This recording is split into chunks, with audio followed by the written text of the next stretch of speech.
ఏం చేస్తుంటారా? నేను టైలర్ నాన్న. ఎలా ఉంది ఇప్పుడు చంద్రబాబు ముఖ్యమంత్రిగా ఉన్నారు కదా, ఎలా పనిచేస్తున్నారు? మొత్తం అంతా బాగుందండి. ప్రభుత్వ పరంగా కానీ ఇప్పుడు డెవలప్మెంట్ రోడ్లో చూసామన్నారు. అసలు బళ్ళన్నీ అక్కడ ఊడిపోయినాయి.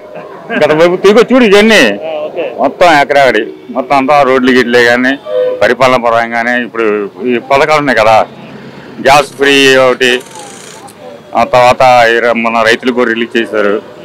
తర్వాత రేపు కొత్త విద్యా సంవత్సరం నుంచి అమ్మఒడి ఇలాంటివన్నీ. మరి సూపర్ 60 పథకాల్లో ఒకటో రెండు మిగిలినా ఇవి కూడా రేపు ఇంకొక నెల. ప్రభుత్వం ఎట్లా ఉండేదన్న? గత ప్రభుత్వం ఎందుకన్నా అసలు మాట నా మీద బోళ్ళు ఉన్నాయి. మీరు టైలర్ అంటున్నారు, మీకు అప్పట్లో గతంలో 10,000 ఇచ్చేవారు కదా? నాకే లేదండి. ఎందుకంటే ఆ సచివాలయంలో వాలంటీర్లు తెలియజేసిన ముద్రోటేసి నన్ను ఇబ్బంది పెడుతుంది తప్ప ఇచ్చింది ఏం లేదు. అనేవారు కదన్నా, జగన్ వచ్చే ముందు జగన్ వస్తే కులం చూడడం, ప్రాంతం చూడడం, రాజకీయం చూడడం, మతం చూడడం. మొత్తం చూసింది అయ్యే చూశాడు. నేను 2018లో 50,000 కట్టా ఎక్కువ అవసరానికి ప్రధానమంత్రి ఆవాస్ యోజన. అసలు ఇవ్వనంటే ఏమన్నా అనేసాడు. అసలు ఇవ్వను ప్లస్ అది క్యాన్సిల్ చేసుకుంటే కానీ నేను స్థలం ఇవ్వనని. అది ఇది ఇవ్వాల 50,000 2018లో కట్టా. ఇప్పుడు 6వ సంవత్సరం. ఇప్పుడు వీళ్ళు మొన్న అడిగా బోండమ్మ గారు మాకు ఎమ్మెల్యే అడిగితే ఆ కాగితాలు చూపించి అడిగితే రేపు 6 నెలలకెళ్ళి ఇస్తామమ్మా అనేసి. గవర్నమెంట్ బాగుందా? అన్నా క్యాంటీన్ ఓపెన్ చేశారు. అన్నా క్యాంటీన్ 5 రూపాయలకి మంచిగా భోజనం జరుగుతుంది. ఇప్పుడు చెప్పిన గ్యాస్ మాకేం పడ్డాయన్నా, మా బజార్లు మొత్తం డబ్బులు పడ్డాయి. గ్యాస్ డబ్బులు జగన్ వాళ్ళు కావచ్చు, వైసీపీ వాళ్ళు కావచ్చు అంటున్నారు కదా, ఈ ప్రభుత్వం వచ్చిన తర్వాత ఏం బాగాలేదు, ప్రజలంతా ఇబ్బంది పడిపోతున్నారు, జగన్ హయాంలోనే బాగుండేదని. ఆయన ఒక మబ్బులో బతుకుతున్నాడు. వాళ్ళ మాటలు అనవసరం. అసలు ట్రాఫిక్ అనవసరం. ఆ జగన్ వైసీపీ పార్టీ వాళ్ళే కానీ ఆ జగన్ ఆయన ఒక మబ్బులో బతికేస్తున్నాడు. ఆయన ఇంకా మబ్బు వెళ్ళాలి. సార్ మీ పేరండి? నా పేరు బాలసుబ్రహ్మణ్యం. ఏం చేస్తుంటారండి? నేను సివిల్ ఇంజనీర్ని. రీసెంట్ గా పోసాని కృష్ణమూర్తి ఐడియా ఉంది కదా, అతను అరెస్ట్ చేశారు పోలీసులు. ఎలా చూస్తారు ఆయన అరెస్ట్ని? ఎందుకంటే వీళ్ళు ఏమంటున్నారంటే రాష్ట్రంలో రెడ్ బుక్ రాజ్యాంగం నడుస్తుంది, లోకేష్ రాజ్యాంగం నడుస్తుంది, అందుకే ఈ విధంగా అక్రమ కేసులు పెట్టి అరెస్ట్ చేస్తున్నారని వైసీపీ వాళ్ళు అంటున్నారు. ఈ ప్రభుత్వం వాళ్ళు ఏమంటున్నారు, చట్టం తన పని తాను చేసుకుపోతుందని వీళ్ళు అన్నారు. ఒక కామన్ మ్యాన్ గా మీరేమనుకున్నారు? ఏమంటే ఒకళ్ళ గురించి ఒకళ్ళు విమర్శించకూడదు, దుర్భాషలాడకూడదు. అది మానవ నైజం కాదు. దానికి ఎవరైనా దాన్ని ఇది అంటే ఒప్పుకోరు. అది కరెక్టా అంటారు? కరెక్టే. మరి దుర్భాషలాడకూడదు. చాలా మంది వైసీపీ నాయకులు ఇలా అరెస్ట్ చేస్తున్నారు కదా, వాళ్ళంతా కూడా ఈ విధంగా మాట్లాడారు అంటారు. గతంలో ఎలా ఉండేదండి అసలు వైసీపీ నాయకులు మాట తీరు ఎలా ఉండేది గత 5 ఏళ్ళు? ఏమంటే ఒకళ్ళ నుంచి ఒకళ్ళు 5 సంవత్సరాలు విమర్శించుకోవడం సరిపోతుంది కానీ మిగతా ఏమీ కనపట్టలేదు నాకైతే. పేరండి? నా పేరు శాస్త్రి. ఏం చేస్తుంటారండి? నేను రిటైర్ అయిపోయానండి. విశాఖపట్నం స్టీల్ ప్లాంట్లో ఉద్యోగం చేసి రిటైర్ అయ్యాను. ఓకే సార్, ఇప్పుడు మరి రీసెంట్గా పాలిటిక్స్ న్యూస్ టీవీ చూస్తుంటారా? బ్రహ్మాండంగా చూస్తుంటారు. రీసెంట్గా పోసాని కృష్ణమూర్తి ఐడియా ఉందండి మీకు? సినిమాలో ఆయన అరెస్ట్ చేశారండి. ఎలా చూస్తారు ఆయన అరెస్ట్ని?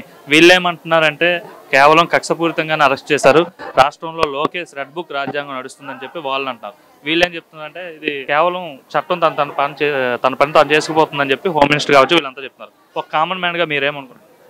ఏదైనా మనం కామెంట్స్ చేసే ముందు కొంచెం జాగ్రత్తగా ఆలోచించుకుని ఎవరి గురించి అయినా వ్యక్తిగత విమర్శలు చేయకూడదు. వ్యక్తిగత విమర్శలు చేసినప్పుడు దానికి వచ్చే పర్యవసానాలకు సిద్ధంగా ఉండాలి. మనం అందరం చట్టానికి లోబడి ఉన్నవాళ్ళు, మీరైనా నేనైనా మురళీకృష్ణ గారైనా ఎవరైనా కానీ. దానివలన మరి ఆ సెక్షన్లు వాటి ప్రకారం ఏదైతే చట్టం దాన్ని పని చేసుకుంటే ఆయన కనుక తప్పు చేయలేదనుకోండి ఆయన బయటకు వచ్చేస్తారు. అలాగే అంతే. చంద్రబాబు నాయుడు గారు 50 రోజులు జైల్లో ఉన్నారు. మరి అప్పుడు చట్టం దాన్ని పని చేసుకుని ఆయన 3 సార్లు చీఫ్ మినిస్టర్గా చేశారు. అప్పుడు ఆయనకి లేని స్పెషల్గా ఈయనకి ఏం లేదుగా.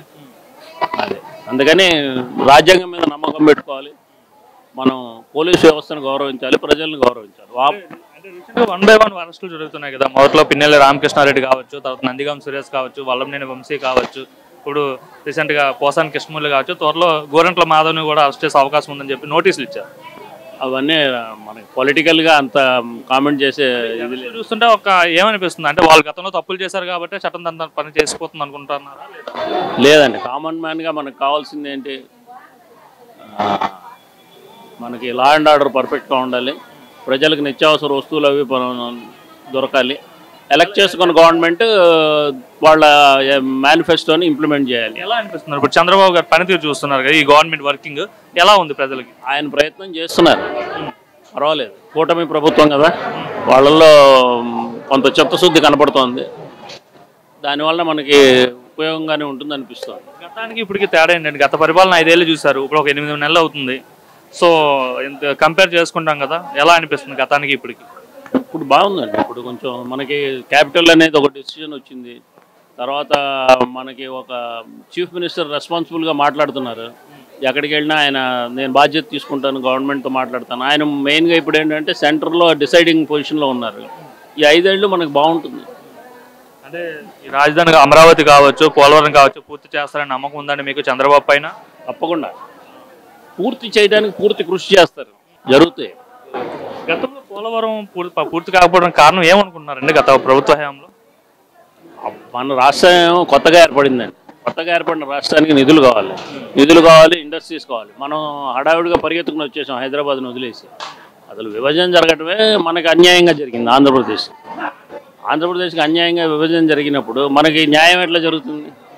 మన ఇంట్లో 2 అన్నదమ్ములు విడిపోయాం, ఒక తమ్ముడికి ఏమి రాలేదు. అక్కడ హైదరాబాదు ఆర్థిక వనరులు అన్నీ వచ్చినాయి. మన ప్రాజెక్ట్స్ ఎట్లా ముందుకెళ్తాయి? మనకి ఐటీ ఇండస్ట్రీ లేదు, వేరే ఇండస్ట్రీస్ కూడా ఏం లేవు, నిరుద్యోగాలు ఉన్నాయి. వీటన్నిటిని దృష్టిలో పెట్టుకుని మనం రాజ్యం అంటే మన స్టేట్ మనం అడగలా, మనం విడిపోదామని అడగలేదు, మనం విడగొట్టారు. దానివల్ల మనకి నష్టమే జరిగింది. ఇప్పుడు మరి కంపెనీస్ వస్తాయంటారా? రాష్ట్రం బాగా అభివృద్ధి అవుతుందంటారా చంద్రబాబు హయాంలో? ఇప్పుడు హైదరాబాద్ అభివృద్ధి జరగడానికి 400 ఏళ్ళు పట్టింది. విజయవాడ కూడా ఇంకో 200 ఏళ్ళలో అప్పుడు తర్వాత మన ఇద్దరం ఉంటే ఇంటర్వ్యూ చేసి మనం చెప్పచ్చు. మన కోసం కాకుండా మన ఫ్యూచర్ తరాల వాళ్ళ కోసం తప్పకుండా. ఎందుకంటే భారతదేశం ఒక అభివృద్ధి చెందుతున్న దేశం కదా, మనం అతిపెద్ద ఆర్థిక వ్యవస్థగా వెళ్ళబోతున్నాం. 5 ట్రిలియన్ ఎకానమీకి మన ముందు 4 దేశాలే ఉన్నాయి. మనం జాగ్రత్తగా మనం చిత్తశుద్ధితో పనిచేస్తే మన రాజ్యాంగ విధానాలు అందరూ కలిసి ఉండాలి. మతాలకి కులాలకి అతీతంగా మనం కనుక ప్రయత్నం చేస్తే డెఫినెట్గా మనం సాధించుకోగలుగుతాం. మన దేశంలో యువత ఎక్కువ ఉంది, మనకి మ్యాన్ పవర్ ఎక్కువ.